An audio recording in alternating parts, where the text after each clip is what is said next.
അതെ.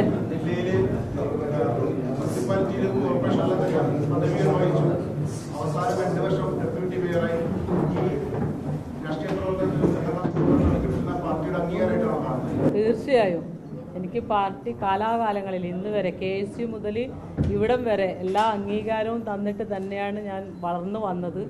ആ വളർച്ചയിൽ എല്ലാവരുടെയും പങ്ക് വലുതാണ്. അതിൻ്റെ ഇതിൽ തന്നെയാണ് ഇന്ന് ഞാൻ ഡെപ്യൂട്ടി മേയറായി നിൽക്കുന്നത്.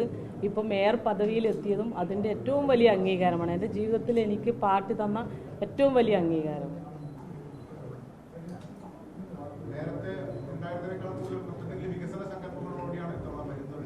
തീർച്ചയായും പാർട്ടി നേരത്തെ ഇപ്പോൾ പ്രഖ്യാപിച്ചു കഴിഞ്ഞു വലിയ പദ്ധതികൾ.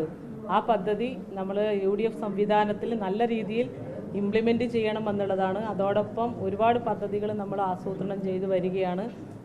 അത് നല്ല രീതിയിൽ കോർപ്പറേഷനിൽ ഇംപ്ലിമെൻറ്റ് ചെയ്ത് മുന്നോട്ട് പോകണം. നമ്മളെല്ലാവരും കഴിഞ്ഞ തവണത്തേനേക്കാളും നല്ല ഒരു ഭൂരിപക്ഷത്തിൽ നമ്മൾ ഒറ്റക്കെട്ടായി നിന്നുകൊണ്ട് നല്ല ഒരു വികസന പ്രവർത്തനം കാഴ്ചവെക്കാൻ പറ്റും എന്നുള്ള ഉറച്ച വിശ്വാസം എനിക്കുണ്ട്.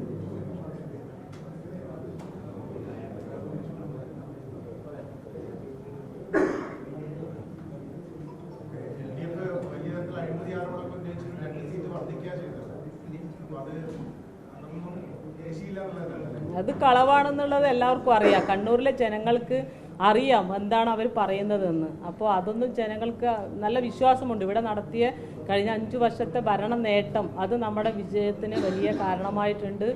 അത് ജനങ്ങൾ എന്താ പറയുക തള്ളിക്കളഞ്ഞു എന്നുള്ളതിൻ്റെ ഇത് തന്നെയാണ് നമ്മുടെ ഈ വിജയം.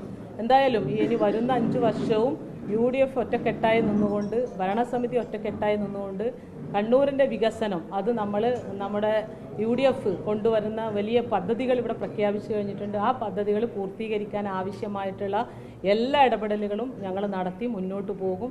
കണ്ണൂരിൻ്റെ മുഖച്ഛായ മാറ്റുന്ന തരത്തിലുള്ള വികസന പ്രവർത്തനം ആസൂത്രണം ചെയ്ത് നടപ്പിലാക്കും എന്നാണ് എനിക്ക് ഈ അവസരത്തിൽ പറയാനുള്ളത്.